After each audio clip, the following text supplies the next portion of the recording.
Hello बच्चों, welcome you all to your physics channel physics I am. बच्चों आज हम लोग पढ़ने जा रहे हैं इलेक्ट्रिक चार्जेस एंड फील्ड्स का लेक्चर नंबर 11। इसमें आज हम लोग क्या पढ़ने जा रहे हैं, गॉस लॉ का थर्ड एप्लीकेशन। इसमें क्या बोला गया है, क्या ढूंढना है यहाँ पे हम लोगों को इलेक्ट्रिक फील्ड इंटेंसिटी, इसको हम लोग इलेक्ट्रिक फील्ड भी बोल सकते हैं। तो electric field intensity due to uniformly charged thin spherical shell, इसको हम लोग हॉलोस्फीयर भी बोलते हैं। तो पहले इसलिए हमको हमारे पास एक ऐसे देखो एक ऐसे स्फीयर दिया हुआ है, इसको हम लोग हॉलोस्फीयर कंसीडर कर लेते हैं इसको। तो ये हॉलोस्फीयर का जो रेडियस है, ये सेंटर जो ओ है यहाँ से सपोज यहाँ तक रेडियस है आर। तो अभी हमको क्या बोला गया है यहाँ पे, ये जो स्फीयर दिया है हॉलोस्फीयर, इसके ऊपर ऐसे बहुत सारे पॉजिटिव चार्ज यहाँ पे हम लोग को दिया हुआ है। और ये पॉजिटिव चार्ज के लिए हम लोगों को इलेक्ट्रिक फील्ड 3 पॉइंट पे निकालना है।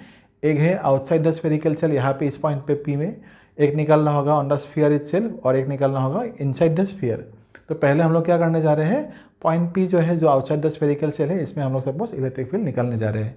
ये पूरा डिस्ट्रीब्यूशन के लिए जो है वो उसके लिए इलेक्ट्रिक फील्ड हमको यहाँ पे निकालना है अभी। तो पहले बच्चों देखो, जैसे हम लोग यहाँ पे गॉस लॉ जो है या गॉस थ्योरम जो है उसको अप्लाई करके ये इलेक्ट्रिक फील्ड निकालना है।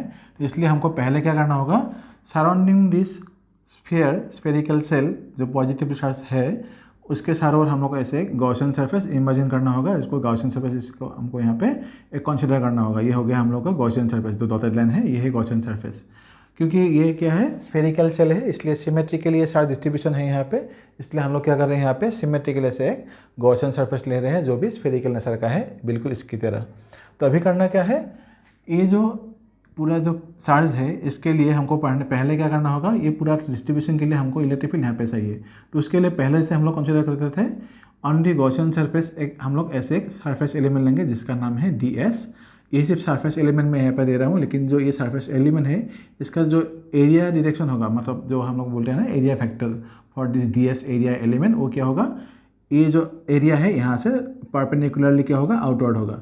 और इलेक्ट्रिक फील्ड भी क्या होगा बच्चों, ये जितने सारे पॉजिटिव चार्ज है, क्योंकि ये पॉजिटिव चार्ज स्फीयर है इसलिए क्या होगा, जो गॉसियन सरफेस है इसके थ्रू रेडियली आउटवर्ड होगा electric field from the sphere, outward की तरफ होगा। मतलब क्या होगा, ये जो इलेक्ट्रिक फील्ड है ये भी क्या होगा, ऑन दी सरफेस यहाँ पे 90 डिग्री में जा रहा है बाहर निकल के। और जो एरिया एलिमेंट है इसका भी एरिया फैक्टर क्या है, इस एरिया के साथ 90 डिग्री एंगल बना के इससे जा रहा है। तो हम लोग क्या बोल सकते हैं, यहाँ पे पॉइंट 1 जो है हम लोग यहाँ पे लिखते हैं डायरेक्टली, यहाँ पे हम लोग ऐसे लिख सकते हैं, electric field outside, electric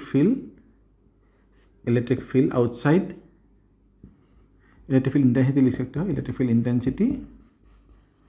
intensity outside eight an outside point P। तो इसके लिए हम लोग क्या करेंगे, देखो पहले हम लोग क्या करेंगे, लेंगे ऐसे ds एरिया एलिमेंट लेंगे। तो यहाँ पे डायरेक्टली लिख सकते हैं, let us consider a surface element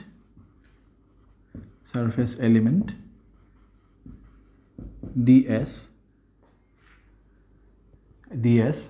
at point P on the Gaussian surface of, इसका रेडियस हम लोग ने क्या लिया है, ये यहाँ से यहाँ तक ये स्मॉलर रेडियस है, और जो ओरिजिनल स्फीयर हमको दिया गया था उसका रेडियस है कैपिटल R। तो हमें क्या लिखेंगे, Gaussian surface of radius R। तो ये हो गया यहाँ तक। तो हमको क्या करेंगे अभी, ऑन द सरफेस ds हम लोग क्या बोल सकते हैं, इलेक्ट्रिक फील्ड और जो एरिया फैक्टर है दोनों क्या है, पैरेलल है, और वहाँ पे क्या होगा, एंगल थीटा इन लोगों के बीच क्या आएगा, 0 आएगा। Therefore flux due to area element ds। तो क्या मिलेंगे हम लोगों को, यहाँ पे हम लोग क्या लिखेंगे, d phi e लिखेंगे, पहले d phi e लिखेंगे, d phi e equal to क्या करेंगे, इंटीग्रेशन ऑफ, यहाँ पे लिखेंगे e डॉट ds। यहाँ पे हम लोग phi e भी लिख सकते हैं, क्योंकि गॉस थ्योरम हम लोग डायरेक्ट अप्लाई कर रहे हैं इसलिए यहाँ पे phi भी लिख सकते हैं। So phi e equal to e dot ds। तो यहाँ पे क्या आएगा इसके बाद, क्योंकि ये क्लोज सरफेस है इसलिए यहाँ पे क्लोज सिंबल जो दिया है ये हम लोग दिया है यहाँ पे। अगर नहीं भी तुम लोग दोगे तब भी ये करेक्ट, मतलब क्या होगा, करेक्ट ही होगा। हम लोग इसे रॉन्ग कंसीडर नहीं करते इसको, लेकिन देने से क्या पता चलता है ये क्लोज सरफेस है, तो ज़्यादा स्पेसिफाइड हो जाता है। इसलिए यहाँ पे ये रिंग जो लगाया है यहाँ पे ये क्लोज सरफेस समझाता है, इसको देने से अच्छा रहता है। तो ई डॉट डी एस, तो यहाँ पे क्या आएगा अभी ई डी एस कॉस 0 आएगा। तो यहाँ से हम लोग अभी क्या करेंगे, फाई ई जो है इसमें हम लोग क्या लिखेंगे, गॉस थ्योरम की वजह से यहाँ पे आएगा क्यू बाई एप्सिलॉन नॉट। और ये पार्ट क्या आएगा, यहाँ पे सपोज ई है और ये जो डी एस एरिया एलिमेंट है कॉस 0 तो 1 बन जाएगा। तो यहाँ पे हम लोग लिख सकते हैं इसको भी ऐसे, सिर्फ ई डी एस लिख के छोड़ देते हैं, कॉस 0 मतलब 1 हो गया। अभी ई को बाहर ले आया है, यहाँ पे आएगा डी एस। डी एस जो बच्चों है, इंटीग्रेशन ऑफ डी एस मतलब क्या था, इंटीग्रेशन ऑफ डी एस मतलब क्या होगा, ऐसे जितने सारे स्मॉल सरफेस एरिया एलिमेंट हम लोगों ने लिया है on the surface D S, इन सबको इंटीग्रेट करने से क्या होगा, वो बड़ा वाला जो हम लोगों का स्फीयर है गॉसियन सरफेस का, वो स्फीयर मिल जाएगा। और इसका रेडियस कितना है आर, इसलिए हमको क्या मिलेगा, जो surface area of the Gaussian surface कितना मिलेगा, S equal to 4 pi are square, क्योंकि ये स्फेरिकल नेचर का है इसलिए 4 पाई आर स्क्वायर आएगा। तो इसलिए हम लोग यहाँ पे पहले क्या लिखेंगे, एस लिखेंगे। उसके बाद हम लोग क्या लिखेंगे बच्चों, देखो ये जो ई है, ई तो हमको सही है, यहाँ पे इलेक्ट्रिक फील्ड चाहिए था ना, तो ई लिख दिया। तो अभी एस जो था, एस के जगह पे हम लोग यहाँ पे क्या लिखेंगे, E into 4 pi are square. अभी इलेक्ट्रिक फील्ड चाहिए था ना, ई यहाँ पे रख दो, बाकी 4 पाई आर स्क्वायर इस तरफ ले आओ। आने से क्या आएगा, यहाँ पे देखो पहले से ही हमको यहाँ पे 1/4 पाई एप्सिलॉन था, इस 1/4 पाई एप्सिलॉन यहाँ पे लिख दिया। इसको थोड़ा सा अरेंज करके हम लोग कैसे लिख सकते हैं, क्यू बाई आर स्क्वायर लिख सकते हैं। तो ये है तुम लोगों का electric field due to the whole charge distribution at point P outside the spherical shell. और ये दिखने में कैसा लग रहा है, as if the electric field is due to a single charge, that means though the charges are distributed on the sphere, मतलब जो charges यहाँ पे दिया है पॉजिटिव चार्जेस, ये यहाँ पे सरफेस पे दिया है, लेकिन ये जो एक्सप्रेशन अभी हमको मिला है इसका मीनिंग क्या है, as if all the charges, जो यहाँ पे पॉजिटिव चार्जेस है, all the charges as if they are centered at the concentrated at the center O। और इसके लिए हमको इलेक्ट्रिक फील्ड यहाँ पे क्या मिला है, ये जो एक्सप्रेशन है due to a single charge जैसा है। तो इसको तुम लोग याद रखना। यहाँ पे हम लोग बोल सकते हैं this electric field is similar to the, और ऐसे बोल सकते हैं the electric field is as if the entire charge is concentrated at the centre. लिख सकते हैं this electric field is as if the entire charge is concentrated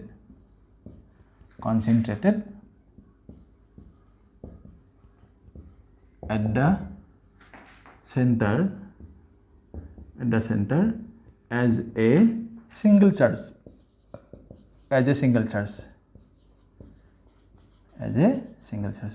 तो बस अभी इसको पॉज करके तुम लोग लिखो। मैं अभी इसके लिए इसका जो दूसरा पॉइंट है उसमें आ रहा हूँ, इसको तुम लोग पॉज करके लिखो। मैं सेकंड पॉइंट से यहाँ पे फिर से स्टार्ट कर रहा हूँ। बच्चे भी देखो, ये जो इलेक्ट्रिक फील्ड हम लोगों ने अभी निकाला था वो एक्सप्रेशन क्या था, आउटसाइड द स्फीयर, यहाँ पे लिख सकते हो outside the sphere electric field कितना था, E equal to 1/4 pi epsilon naught q by r square था। ऑन द स्फीयर क्या होगा, अभी ये जो पॉइंट लिखा है क्या लिखा है, इलेक्ट्रिक फील्ड इंटेंसिटी आता है पॉइंट ऑन द स्फीयर। मतलब क्या होगा, यहाँ पे हम लोग बोल सकते हैं जो स्मॉल आर है वो क्या होगा, अभी कैपिटल आर जैसा हो गया। मतलब जो हम लोगों ने गॉसियन सरफेस ऑन द यहाँ पे बाहर लिया था, अभी क्या लेना है, गॉसियन सरफेस को बिल्कुल इसी जो सरफेस दिया है ऑफ रेडियस आर, इसी के ऊपर लेना है गॉसियन सरफेस को, और इलेक्ट्रिक फील्ड क्या ढूंढना है, ऑन द स्फीयर से निकालना है। तो हम लोग क्या करेंगे तब, small r equal to R लिखेंगे। और ये एक्सप्रेशन था तब क्या होगा, आउटसाइड द स्फीयर इलेक्ट्रिक जो है स्फीयर इलेक्ट्रिक फील्ड था इतना, तो ऑन द स्फीयर क्या होगा, ये ऑन द स्फीयर क्या होगा, ये यहाँ पर small r equal to capital है, जो इलेक्ट्रिक फील्ड इसलिए क्या होगा, E equal to 1/4 pi epsilon आएगा, यहाँ पे क्यू बाई आएगा आर स्क्वायर। बच्चों एक चीज़ देखो, यहाँ पे अभी ये जो 1 यहाँ पे जो क्यू है, क्यू को छोड़ो, ये जो आर स्क्वायर है और एप्सिलॉन तो यहाँ पे लिख दो, ये जो बाकी q by 4 pi are square है यहाँ पे, ये जो पोर्शन है इसका मीनिंग क्या है, ये जो पूरा चार्ज था, क्योंकि हम लोग ये जो अभी निकालने जा रहे हैं, क्या निकालने जा रहे हैं, electric field due to uniformly charge thin spherical shell. हम लोगों ने क्या बोला था, जब यहाँ पे बहुत ज़्यादा चार्ज रहेंगे, इन्फाइनाइट हो या बहुत मल्टीपल चार्जेस यहाँ पे रहेंगे कॉन्टिन्यूस डिस्ट्रीब्यूशन के लिए, हम लोग क्या करना है, हमेशा जो चार्ज डेंसिटी है उसका कॉन्सेप्ट लगाना है, उसको अप्लाई करना है। इसलिए यहाँ पे भी हम लोग क्या देखेंगे, क्योंकि ये जो स्फीयर है यहाँ पे बहुत चार्जेस यहाँ पे दिया हुआ है, इसलिए हम लोग क्या करेंगे, यहाँ पे सरफेस चार्ज डेंसिटी का जो कॉन्सेप्ट था वो क्या था, सिग्मा इक्वल टू क्या आएगा, यहाँ पे surface charge density sigma equal to charge by the surface area of the sphere. तो 4πr² है स्फीयर का टोटल एरिया जो गिवन स्फीयर था, और उसका ऊपर चार्ज कितना था, Q था, तो सरफेस चार्ज डेंसिटी कितना आएगा, सिग्मा आएगा। तो इसी एक्सप्रेशन को हम लोग यहाँ पे क्या करेंगे, अप्लाई करेंगे। तो ये हो गया तुम लोग का electric field E equal to अभी क्या होगा 1/ε तो यहाँ पे रहेगा ही, लेकिन Q/4πr² क्या हम लोग लिख सकते हैं, ये जो सिग्मा है सिग्मा को यहाँ पे लिख सकते हैं। तो इसलिए सिग्मा लिख सकते हैं, तो यहाँ पे हम लोग क्या लिखेंगे, सिग्मा/ε लिखेंगे। तो ये है तुम लोगों का electric field due to this uniformly charge sphere on the sphere itself. मतलब जो स्फीयर जहाँ पे चार्जेस है उसके ऊपर जो इलेक्ट्रिक फील्ड होगा वो ऐसा है, a electric field equal to सिग्मा/ε0। ये सेकंड पॉइंट भी हो गया। अभी हम लोग क्या करेंगे, थर्ड पॉइंट लेंगे। थर्ड पॉइंट मतलब क्या होगा, ये जो हम लोगों ने अभी पॉइंट पहले बाहर लिया था, अभी यहाँ पे अंदर लिया, ऑन द स्फीयर लिया, अभी क्या करेंगे, इस पॉइंट को हम लोग यहाँ पे लेंगे, इनसाइड द स्फीयर लेंगे। तो उसके लिए थोड़ा सा डायग्राम को मैं नीचे और एक डायग्राम बना के देता हूँ, तुम लोग इसको पॉज करके लिखो, मैं थर्ड पॉइंट में आ रहा हूँ।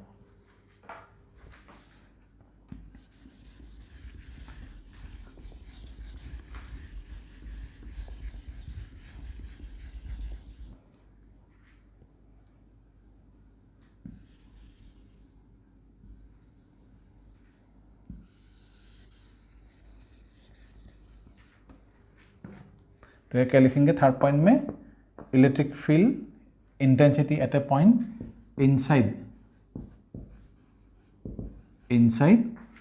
The sphere, inside the sphere लेंगे। मतलब क्या होगा, अभी स्मॉल आर जो है ये कैपिटल आर से भी क्या होगा, छोटा होगा, कंडीशन है ये। तो पहले जैसे हम लोग ऐसे लिख सकते हैं, आउटसाइड द स्फीयर क्या था, electric field E equal to ऐसे है।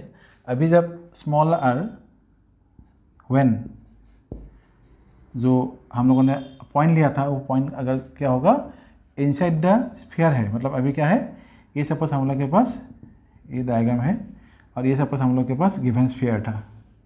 गिवन स्फीयर का जो रेडियस था वो क्या था, यहाँ से सपोज यहाँ तक था गिवन स्फीयर, और अभी जो स्फीयर हम लोगों ने लिया है गॉसियन स्फीयर, वो है यहाँ पे। और चार्ज कहाँ पे था, यहाँ पे चार्ज था, यहाँ पे था चार्ज हम लोगों के, ये था हम लोग के पास चार्ज। अभी जो गॉसियन सरफेस हम लोग लिया है, कहाँ पे लिया है, इनसाइड द स्फेरिकल सेल दिया हुआ है। तो इनसाइड द स्फेरिकल सेल कोई तो चार्ज है ही नहीं, क्योंकि चार्ज कहाँ पे रह गया, ऑन द स्फीयर रह गया। तो इसलिए हम लोग लिखेंगे when r is smaller than this given radius of the sphere, तो हम लोग क्या लिखेंगे, Q equal to 0। That means the Gaussian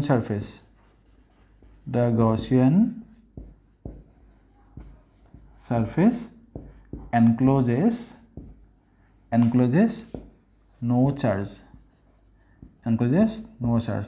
therefore electric field is equal to, हम लोग डायरेक्टली क्या लिख सकते हैं, जो हम लोग के पास Q/ε0 था ऑन द स्फीयर के लिए, तो Q इक्वल टू क्या आएगा, 0 हो जाएगा। यहाँ पे लिखेंगे हम लोग ε0, तो therefore क्या आएगा, electric field E equal to 0 आएगा। तो ये तुम लोगों का expression due to the electric field intensity at a point inside the spherical shell और स्फीयर। तो यहाँ तक लिखो। इसके बाद मैं और इसके रिलेटेड जो है ग्राफ तुम लोगों को दूंगा, कैसे इलेक्ट्रिक फील्ड ये ऑन द स्फीयर वेरिएशन हो रहा है, उसका एक ग्राफ देता हूँ। वो भी तुम लोगों को कभी कभी पूछा जाता है इसके साथ, तो इसको पॉज करके लिखो। बच्चे भी देखो, ये जो हम लोगों ने अभी पढ़ा था electric field due to uniformly charge thin spherical shell, इसका जो है सब हेडिंग एक पॉइंट है यहाँ पे, ये क्या है, variation of electric field intensity due to the distance from the centre of uniformly charge thin spherical shell. मतलब हम लोगों ने अभी क्या पढ़ा था, 3 पॉइंट लिया था, electric field outside the sphere, on the sphere और इनसाइड द स्फीयर लिया था।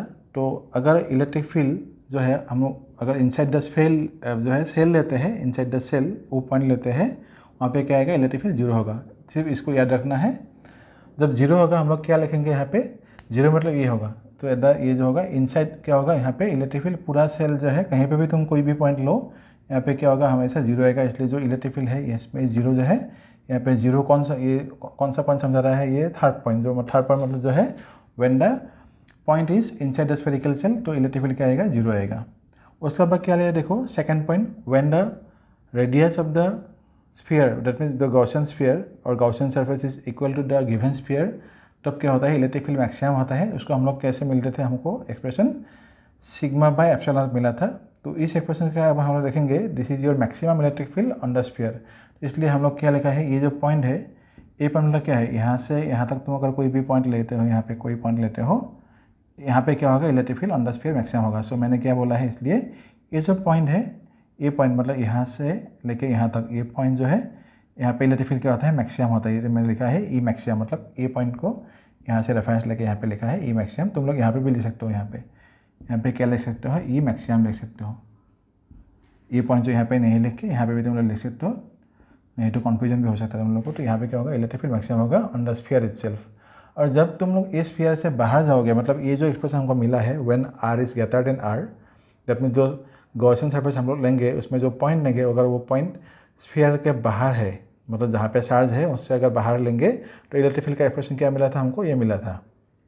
तो ये अगर एक्सप्रेशन देखेंगे, ए परसेंट तो कांस्टेंट है, ये भी कांस्टेंट है, तो हम लोग क्या लिख सकते हैं, electric field is inversely proportional to 1/r²। मतलब क्या है, जब ये सरफेस से हम लोग जितना दूर जाएंगे, दूर जाने से क्या होगा, इलेक्ट्रिक फील्ड क्या होगा, एज ये देखो लिखा है मैंने, electric field varies inversely as square of the distance away from the surface. मतलब जितना दूर हम लोग इस सरफेस से दूर जाएंगे, तो जो इलेक्ट्रिक फील्ड चेंज होगा वो क्या होगा, as the square of the distance होगा। मतलब क्या होगा, बहुत स्पीड से वो डिक्रीज होता जाएगा when we move away from the charge sphere. तो ये है तुम लोगों का variation of electric field due to the uniformly charge thin spherical shell. तो इसको भी तुम लोग अच्छे से उतारो इसको कॉपी में, तो अच्छे से देखो। मैं भी इसके रिलेटेड कुछ अच्छा कॉन्सेप्ट दे रहा हूँ। इसके बाद दूसरा कोई भी एक टॉपिक है उसमें जा रहा हूँ अभी। वैसे भी हम लोग क्या पढ़ने जा रहे हैं, कल जो मैंने क्वेश्चन दिया था प्लेन शीट के ऊपर, मतलब लास्ट क्लास में जो दिया था उसके बेसिस पे एक और एक क्वेश्चन ऐसे ले लो प्लेन शीट के ऊपर। तो लिखो find electric field intensity, electric field intensity in the given regions, in the given regions. Suppose हम लोग के पास ऐसे कोई दो शीट दिया हुआ है, एक पॉजिटिवली चार्ज सपोज शीट है,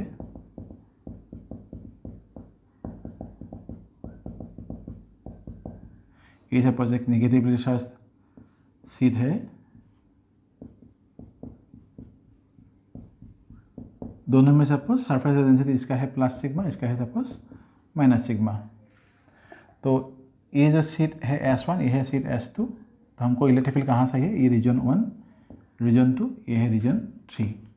तो कैसे करेंगे, electric field due to the plane sheet, यहाँ पे मैं सॉल्यूशन लिखता हूँ। इस रीजन में हम देखेंगे तो हम लोग क्या करेंगे, electric field due to the positive plane sheet क्या आएगा, वो आएगा इस तरफ। क्यों ऐसा होगा, क्योंकि जो हम लोग के पास ये जो शीट है ऐसे, तो इसमें भी पॉजिटिव चार्ज है, यहाँ पे भी पॉजिटिव चार्ज है। सो इस वाले पॉजिटिव चार्ज के लिए जो इलेक्ट्रिक फील्ड होगा वो होगा इस तरफ ऐसे। और जो नेगेटिव शीट यहाँ पे दिया हुआ है, ये नेगेटिव, यहाँ पे भी नेगेटिव है, यहाँ पे भी नेगेटिव है। तो अगर ये शीट ऐसा यहाँ पे रहेगा तो इलेक्ट्रिक फील्ड क्या होगा, नेगेटिव शीट अगर होगा तो इलेक्ट्रिक फील्ड क्या होगा, ऐसे होगा, इनटू द शीट होगा।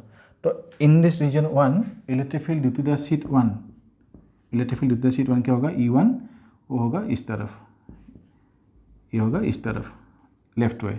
और जो ये है शीट 2 था, इसके लिए इलेक्ट्रिक फील्ड क्या होगा, E2, ये होगा राइट की तरफ ऐसे। इन द मिड रीजन क्या आएगा, ये पॉजिटिव शीट था, यहाँ पे पॉजिटिव चार्ज है, तो पॉजिटिव चार्ज के लिए इलेक्ट्रिक फील्ड होगा इस तरफ। नेगेटिव अगर यहाँ पे है तो यहाँ पे भी तो नेगेटिव होगा ना, तो इसके लिए भी पॉजिटिव ऐसे था, away from the sheet into the right direction था, राइट वे था।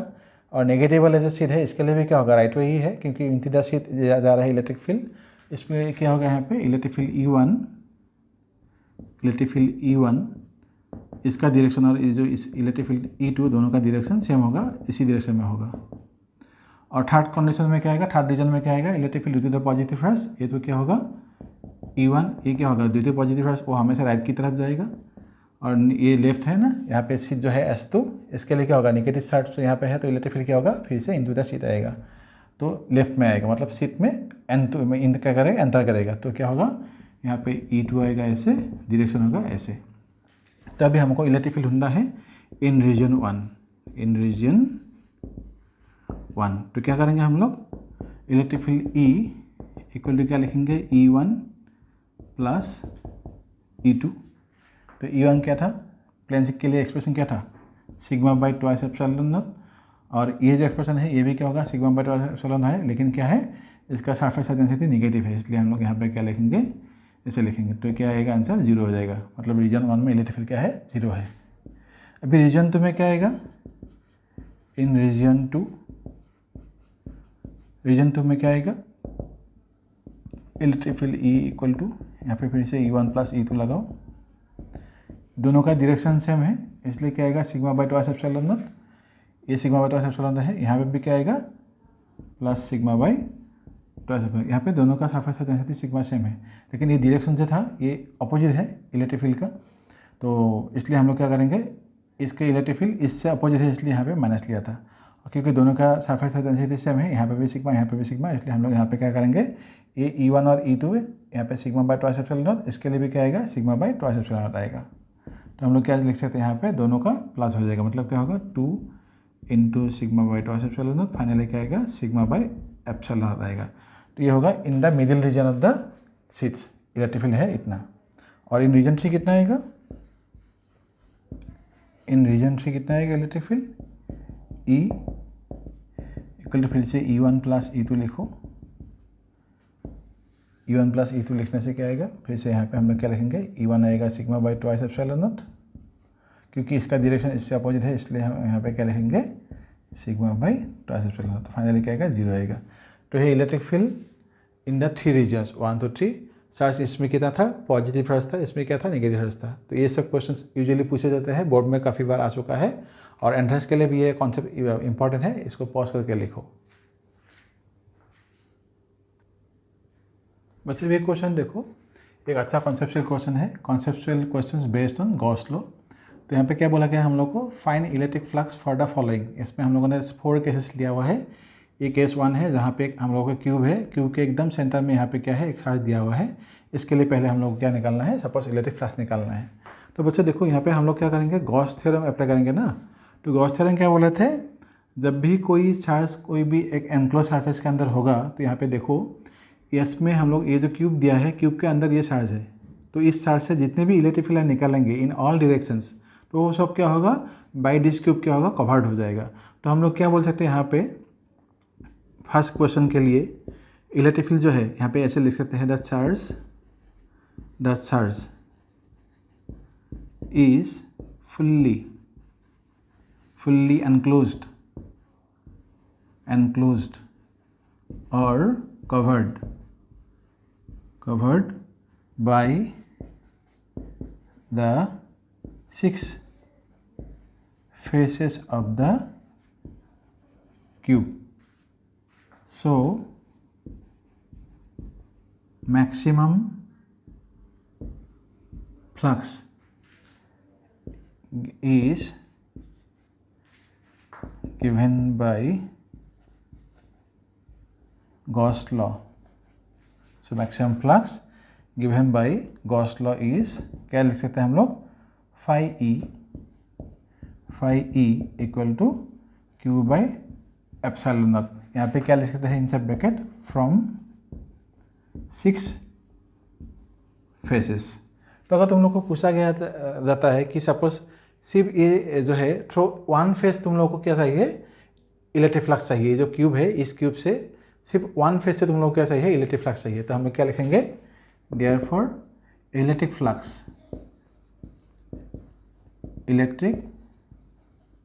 Flux through 1 face equal to क्या आएगा, क्योंकि ये 6 फेसेस से हमको फ्लक्स का कंट्रीब्यूशन मिला था, टोटल कितना मिला था, क्यू बाई एप्सिलॉन मिला था। तो 1 फेस से कितना आएगा, सिंपली इसको 6 से डिवाइड कर दो। तो क्या लिखेंगे हम लोग यहाँ पे, phi e equal to q by, यहाँ पे एप्सिलॉन था, यहाँ पे 1/6 कर दो। ये हो गया आंसर तुम लोगों का।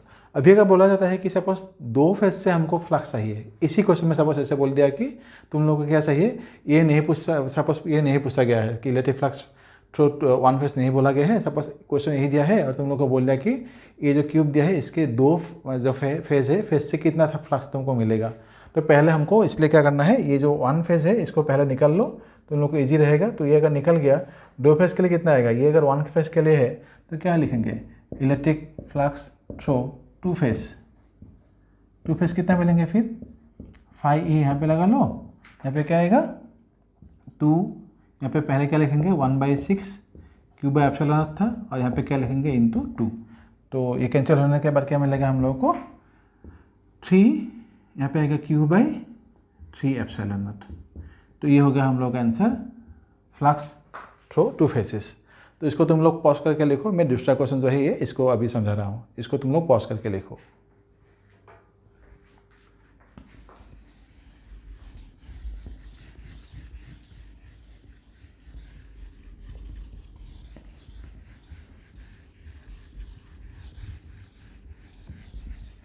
अभी वैसे दूसरा क्वेश्चन जो दिया है इसमें क्या दिया है, चार्ज को जो है यहाँ पे एक एज में रखा गया है। ये जो चार्ज है ये एक क्यूब का एक एज है, ये वर्टिकल एज है, ये हॉरिजॉन्टल एज है। ये हम लोग ऐसे यहाँ से ऐसे भी यहाँ पे भी दिया जा सकता है, कहीं पे भी दो। ये चार्ज यहाँ पे भी हो सकता है, यहाँ पे भी हो सकता है और यहाँ पे भी हो सकता है, यहाँ पे भी हो सकता है, कोई भी एक जगह पे। सपोज यहाँ पे भी हो सकता है या यहाँ पे भी हो सकता है। तो ये मैंने क्या दिया, ये दिया और यहाँ पे भी हो सकता है, कोई भी एक ऐसे हो। तो अगर ये एज में ऐसे दिया जाता है, सपोज अभी हम लोगों ने ये एज दिया है, कोई भी एज हो, तो ये जो एज है, एज कैसे फॉर्म हुआ है, ये जो है हम लोग को ये है ना, ये जो हम लोग बोल रहे हैं ना इसको क्यूब का एज बोलते हैं। ये जो एज है, एज कितने सरफेस से इंटरेक्शन होकर ये बना हुआ है। तो हम लोग क्या बोल सकते हैं, ये 2 फेस के इंटरेक्शन से ये एज फॉर्म हुआ है। कोई भी अगर हम लोग देखेंगे तो क्या होगा, ऐसे क्यूब 2 जो एजेस फॉर्म हो रहा है, ये 2 क्यूब का 2 सरफेस का जो है एज इंटरसेक्ट होकर ऐसे बना हुआ है। सपोज ये ऐसा हुआ, सपोज ये ऐसे है, तो ऐसे होने से क्या होगा, ये एक सरफेस है, ये एक सरफेस है, दोनों सरफेस जो क्या होगा इंटरसेक्ट होकर ये जो है एज ऐसा मिला हुआ है। तो इस कंडीशन में क्या आएगा हम लोगों को, इसमें हम लिखेंगे क्वेश्चन नंबर 2 के लिए क्या लिखेंगे, 2 के लिए है, लेकिन हमको यहाँ पे गॉस थ्योरम जो अप्लाई करना होगा। तो क्या होगा, ये जो क्यूब था, क्यूब को हम लोग फुल्ली क्या करना होगा, उसको कवर करना होगा ना। तो ये जो हम लोग के पास अभी क्यूब दिया हुआ है, ये हम लोगों का गिवन क्यूब, ये हम लोग का गिवन क्यूब है, इसमें चार्ज है यहाँ पे। अभी इसको फुल्ली कवर करने के लिए क्या करना होगा, यहाँ पे पहले ये जो चार्ज था, इस चार्ज को हम लोग क्या करना होगा, पहले इसको कवर करने के लिए कितना चार्ज चाहिए होगा, तुम देखो कितना क्यूब चाहिए होगा। तुम लोग देखो, अगर 2 फेज का इंटरेक्शन से ये हो रहा है, मतलब क्या होगा, 2 फेज में मतलब ये जो फेज है और ये जो पीछे वाला फेज है, इन दोनों फेज से क्या होगा, इलेक्ट्रिक फील्ड क्या होगा, इसका पैरेलल होगा, वहाँ से हम लोग को फ्लक्स नहीं मिलेगा। तो कितने सरफेस से जा रहा है, इसलिए इलेक्ट्रिक फील्ड लाइन्स इस एज के लिए, इस एज के लिए कितने फेज से, मैंने फेज से जा रहा है, 4 फेजेस से। कहाँ से जा रहेगा, इसको थोड़ा सा बड़ा करके मैं देता हूँ, अच्छा रहेगा। तो ये है हम लोग का क्यूब, इस क्यूब में ये था हम लोग का चार्ज। तो इसको कवर करना होगा, क्यों कवर करना होगा, क्योंकि अभी एक एज में है, तो इलेक्ट्रिक फील्ड बाहर भी जा रहे हैं, इसको फुल्ली कवर करना होगा। तो अप्लाई द गॉस थ्योरम। तो पहले क्या करना होगा, यहाँ पे इसको कवर करने के लिए हमको यहाँ पे एक क्यूब सपोज चाहिए, यहाँ पे एक क्यूब चाहिए, यहाँ पे एक क्यूब चाहिए, एक क्यूब ऐसे लगा लो, एक क्यूब हो गया, यहाँ पे एक ऐसा क्यूब हो गया। उसके बाद हम लोग क्या करेंगे, पीछे भी एक ऐसे क्यूब देंगे, यहाँ पे भी एक क्यूब देंगे ऐसे, ये भी क्यूब हो जाएगा ऐसे, यहाँ पे भी क्यूब हो जाएगा ऐसे। उसके बाद क्या होगा, इसको ये जो कॉर्नर है इसमें भी आएगा एक क्यूब, यहाँ पे आएगा एक क्यूब, यहाँ पे एक क्यूब आ जाएगा। तो टोटल कितना क्यूब मिलेगा हम लोग यहाँ पे, ये कितना क्यूब मिला, टोटल 4 क्यूब मिला। ये पहले जो गिवन था ये था 1 नंबर फर्स्ट क्यूब, ये है सेकेंड क्यूब, ये है थर्ड क्यूब, ये है फोर्थ क्यूब। तो ये 4 क्यूब मिलकर क्या होगा, ये जो चार्ज है फुल्ली ऐसे कवर्ड हो गया। तो कवर्ड होने से हमको क्या क्या हो रहा है, अभी यहाँ पे अगर यहाँ पे देखेंगे तो 2 फेज से, मतलब इस फेज से और ये जो इसके यहाँ साइड में जो एडजस्टेंट फेज है, यहाँ से ये जो फेज है इसमें से और वहाँ से पीछे से, इन दोनों फेज से क्या होगा, इसका इलेक्ट्रिक फील्ड पैरेलल है, इसलिए वहाँ से हमको इलेक्ट्रिक फ्लक्स नहीं मिलेगा, बाकी 4 फेजेस से मिलेगा। मतलब क्या होगा, इसको फुल्ली कवर करने के लिए हमको अभी जब 8 क्यूब हो गया, 8 क्यूब में से अगर 2 फेजेस से, मतलब 1 क्यूब में से अगर 2 फेज से इलेक्ट्रिक फील्ड नहीं जा रहे तो 4 से जा रहे हैं, मतलब अभी ये 4 क्यूब से हमको कितना फेजेस से टोटल फ्लक्स मिलेगा, जो हमको गॉस थ्योरम में मिला था क्यू बाय एप्सिलॉन नॉट, वो कितना फेसेस से मिलेगा? वो मिलेगा हमको 16 फेसेस से, क्योंकि 1 क्यूब के थ्रू जब इलेक्ट्रिक फील्ड में पास हो रहा है वो है 4 क्यूब फेसेस से जा रहा है, मतलब सारे क्यूब में से कितने से जाएगा? 16 फेसेस से जाएगा ना। इसलिए हम यहाँ पे लिखेंगे द इलेक्ट्रिक फ्लक्स, आप पहले ऐसे लिख सकते हो, थोड़ा सा इलेबोरेटली लिखने से तुमको बाद में रिविजन करने में अच्छा रहेगा। तो पहले क्या लिखेंगे? द चार्ज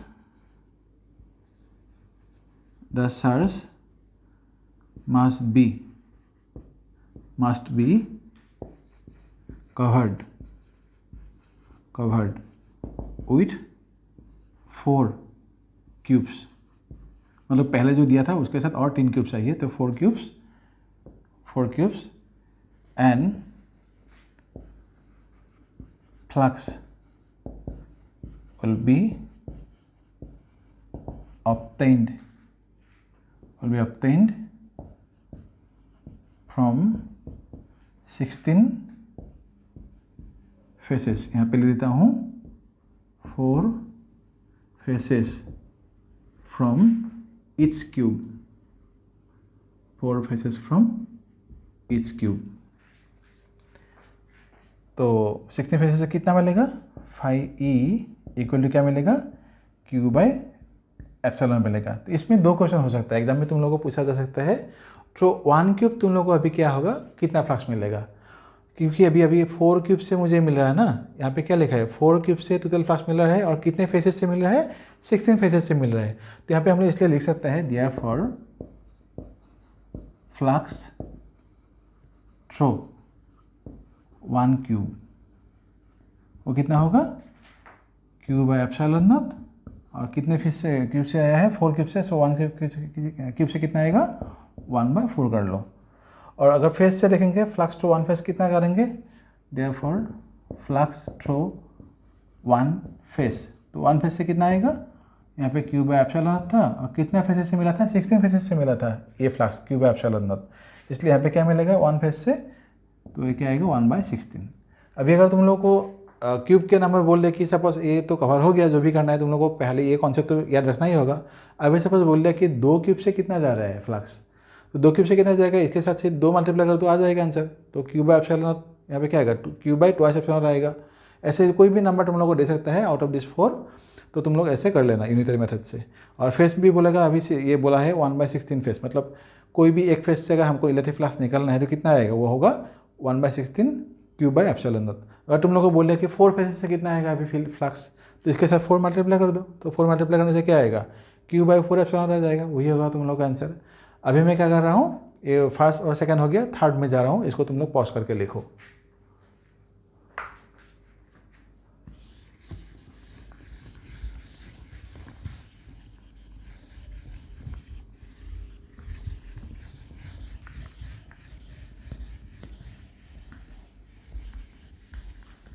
अभी हम इसको भी रैप कर सकते हैं, दोनों को रैप कर देते हैं। अभी थर्ड में देखो, सॉल्यूशन थर्ड के लिए इसमें क्या दिया है? ये जो क्यूब था ये कोन जैसा था, ये कोन है, इस कोन में कुछ भी नहीं दिया है, सिर्फ ये साइड दिया हुआ है, सपोज सेंटर में से साइड दिया है। तो डेफिनेटली ये बात है कि अगर ये चार्ज है, एक कोन का ये बेस सरफेस है, ये बेस सरफेस है, तो इलेक्ट्रिक फील्ड लाइन किस तरफ जा रहा है? ऐसे भी जा रहा है, ऐसे भी जा रहा है, कोई भी तरह से डायरेक्शन में जा सकता है इलेक्ट्रिक फील्ड। तो अभी यहाँ से भी अगर मुझे फ्लक्स चाहिए, ये जो लेफ्ट वाला पार्ट है ये तो कवर हो रहा है, क्योंकि ये जो लेफ्ट वाला पार्ट है इसमें से जितने सारे इलेक्ट्रिक फील्ड इस तरफ जा रहे हैं वो सबको इसने कवर कर लिया, मतलब उसको एनक्लोज कर लिया। इस वाले पार्ट पे तो अभी है नहीं, इसलिए इसको कवर करने के लिए क्या चाहिए हमको? और एक क्यूब ऐसे कोन चाहिए, और एक ऐसे कोन चाहिए। और ऐसे भी हम लोग देख सकते हैं कि सिमेट्रिकल बॉडी है, तो इसलिए इसको कवर करने के लिए 2 कोन चाहिए, ऐसे भी हम लोग सोच सकते हैं। नहीं तो अभी जो मैंने बोला वो तुम लोग सोच सकते हो। तो इसको कवर करने के लिए मुझे पहले से कोन था, इस वाले पार्ट में भी क्या होगा? सिमेट्रिकल फॉर्म में, क्योंकि ये सारा डिस्ट्रीब्यूशन है, इसलिए इसको भी कवर करने के लिए मुझे एक कोन चाहिए। तो अभी यहाँ से भी क्या होगा? इलेक्ट्रिक फील्ड जितने ऐसे जा रहा था सब इलेक्ट्रिक फील्ड क्या होगा? कवर हो गया। अभी इसके लिए हम लोग क्या बोल सकते हैं? अभी flux, the flux through 2 cone, flux through 2 cones क्या मिलेगा? 5e equal to q by epsilon naught, मतलब गॉस थ्योरम का जो मैक्सिमम फ्लक्स होगा वो मिलेगा हमको यहाँ पे 2 कोन से। अभी 1 कोन से कितना मिलेगा, देयरफॉर क्या लिखोगे, द फ्लक्स थ्रू 1 कोन क्या आएगा, phi E equal to 1/2 q by epsilon naught. यही है तुम लोग का आंसर। उसके बाद हम लोग ये 4th नंबर जो केस है इसमें जा रहे हैं, पहले इसको भी पॉज करके लिखो।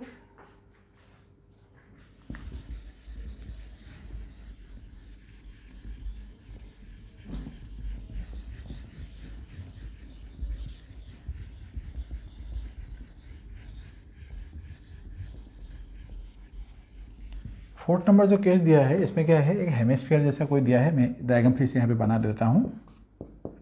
ये 4 नंबर सॉल्यूशन है। ऐसा हम लोग के पास हेमिस्फीयर है। इस हेमिस्फीयर में इसका रेडियस है r, रेडियस है r हेमिस्फीयर का, और इसमें से क्या हुआ, कुछ इलेक्ट्रिक फील्ड लाइन ऐसे इसके थ्रू ऐसे पास हो रहा है। बट हम लोग ऐसे भी सोच सकते हैं कि ये इलेक्ट्रिक फील्ड लाइन इसके थ्रू ऐसे पास हो रहा है, यूनिफॉर्म इलेक्ट्रिक फील्ड में इसको दिया हुआ है, ऐसे पास होगा। तो इसके लिए हमको अभी फ्लक्स चाहिए। इलेक्ट्रिक फील्ड लाइन क्या है, इस ऊपर की तरफ है। इसमें अगर हम देखेंगे अभी 2 सरफेस एरिया है। इस 2 सरफेस एरिया में से अगर ऊपर वाले पार्ट यहाँ पे हम कोई एक ds एरिया एलिमेंट लेंगे तो इसके लिए जो इलेक्ट्रिक फील्ड लाइन होगा या ds होगा वो किस तरफ होगा, ऊपर की तरफ होगा। इसलिए हमको ये सपोज ds यहाँ पे ले लेते हैं, ये ds यहाँ पे हो गया। और ये जो नीचे वाला पार्ट होगा इसके लिए भी हम लोग क्या कर सकते हैं, एरिया एलिमेंट ऐसे लेंगे, एरिया वेक्टर वो होगा नीचे की तरफ, इलेक्ट्रिक फील्ड है ऊपर की तरफ, और एरिया वेक्टर ये जो ये सरफेस है बेस सरफेस एरिया सर्कुलर वाला पार्ट इसके लिए है नीचे की तरफ। ये सपोज तुम लोग का ds2 है और ये सपोज ds1 है। तो इसमें अगर इलेक्ट्रिक फ्लक्स हम लोग देखेंगे ऊपर वाले पार्ट के लिए क्या देखेंगे, फाई ई इक्वल टू क्या आएगा, यहाँ पे इलेक्ट्रिक फील्ड और एरिया वेक्टर दोनों क्या है, अपवर्ड डायरेक्शन में है, इसलिए हम लोग यहाँ पे क्या लिखेंगे, ई डॉट डी एस। तो क्या लिखेंगे, ई डी एस। यहाँ पे इलेक्ट्रिक फील्ड क्या है, ऊपर की तरफ है, एरिया वेक्टर भी ऊपर की तरफ है, मतलब क्या होगा यहाँ पे इलेक्ट्रिक फील्ड और एरिया वेक्टर दोनों सेम डायरेक्शन में है, इसलिए एंगल कितना आएगा यहाँ पे, थीटा इक्वल टू 0 आएगा। तो यहाँ पे हम लोग क्या लिखेंगे, कॉस 0। तो फाइनली क्या आएगा, यहाँ पे ई लिख दो, और यहाँ पे क्या आएगा ds, मतलब क्या आएगा, यहाँ पे ds1 आएगा, और ds1 मतलब क्या होगा, ये जो पूरा हेमिस्फीयर है उसका इंटीग्रेशन। तो उसके लिए वैल्यू कितना मिलेगा हम लोग को, phi E equal to E into hemisphere का एरिया कितना था, area of hemisphere S equal to कितना मिलेगा, 2 पाई आर स्क्वायर मिलेगा। इसलिए हम लोग यहाँ पे क्या लिखेंगे, इंटू 2 पाई आर स्क्वायर लिखेंगे। ds1 का जो है integration of ds1 equal to s1 होगा, उसके हेमिस्फीयर का एरिया होगा ये 2 पाई आर स्क्वायर। ये हो गया पहला केस, क्वेश्चन नंबर 1। जो सेकंड वाला पार्ट है, ये जो बेस एरिया है इसके लिए क्या आएगा, इलेक्ट्रिक फील्ड है ऊपर की तरफ और ds2 जो है ये है नीचे की तरफ, इसलिए हम लोग यहाँ पे क्या लिखेंगे, फाई ई। दूसरा वाला पार्ट यहाँ पे तुम लोग फाई ई1 भी लिख सकते हो, ये फाई ई2 भी लिख सकते हो। तो इसके लिए क्या आएगा, फिर से ऐसे तुम लोग निकालो, क्योंकि यहाँ पे इंटीग्रेशन करना है तो कर सकते हैं हम लोग, करेंगे। तो ई डी एस यहाँ पे 2 आएगा, डॉट लो, फिर से यहाँ पे हम लोग क्या करेंगे, ई को बाहर ले लो, यहाँ पे ds2 आएगा। यहाँ पे पहले और एक स्टेप कर लेते हैं, एंगल आएगा ना यहाँ पे, तो ये ds मतलब क्या आएगा, integration of E ds2 cos, यहाँ पे आएगा एंगल 180 डिग्री। तो यहाँ पे क्या लिखेंगे, ई बाहर ले आओ, इंटीग्रेशन ऑफ कॉस 0, कॉस 180 मतलब माइनस आएगा, यहाँ पे माइनस लिख दो, और ds2 मतलब क्या होगा, इंटीग्रेशन ऑफ ds2 मतलब ये जो सर्कुलर एरिया है उसका रेडियस। तो हम लोग क्या लिखेंगे, माइनस ई इंटू, इसका रेडियस 8 है ना, इसमें तुमको आर लिखना होगा, कैपिटल आर लिखना होगा, इसमें कैपिटल आर लिखना होगा। तो इसमें हम लोग अभी क्या करेंगे, ई ds2 मतलब क्या था, ये सर्कुलर पार्ट क्या जो पूरा एरिया एस मतलब क्या आएगा, minus E into circular part का एरिया कितना था, pi are square. So total flux कितना आएगा, phi E equal to phi ई1 प्लस फाई ई2। फाई ई1 मतलब क्या आएगा, ये आएगा E into 2 pi are square, और इसके लिए कितना आएगा, फाई 2 के लिए minus E into pi are square. So net flux कितना मिलेगा भैया हम लोगों को, E into pi are square. Simply इसको नहीं लिखने से भी हो जाएगा। तो ये हो गया हम लोग का फाई ई। तो इस एरिया से जो हेमिस्फीयर वाला पार्ट था, इसको हम लोग जब इलेक्ट्रिक फील्ड में रखे थे, तो उसका जो फ्लक्स आएगा वो होगा phi equal to E into pi square. तो आज जितना सा क्वेश्चन हम लोगों ने अभी यहाँ पे डिस्कस किया है, और बहुत सारे कुछ इंपॉर्टेंट न्यूमेरिकल गॉस थ्योरम के ऊपर मैं दूंगा, फ्लक्स और रिलेटेड, और बहुत सारे ऐसे कुछ क्वेश्चंस दूंगा नेक्स्ट क्लास में। तो तुम लोग जो वीडियोज़ है फॉलो करते रहना, और जो भी आप आज सिखाया है समझाया है उन सबको बार बार लिख के तुम लोग रिवाइज करना, तो तभी तुम लोग इसका कॉन्सेप्ट दिमाग में बैठेगा। तो आज के लिए इतना है। Thank you so much.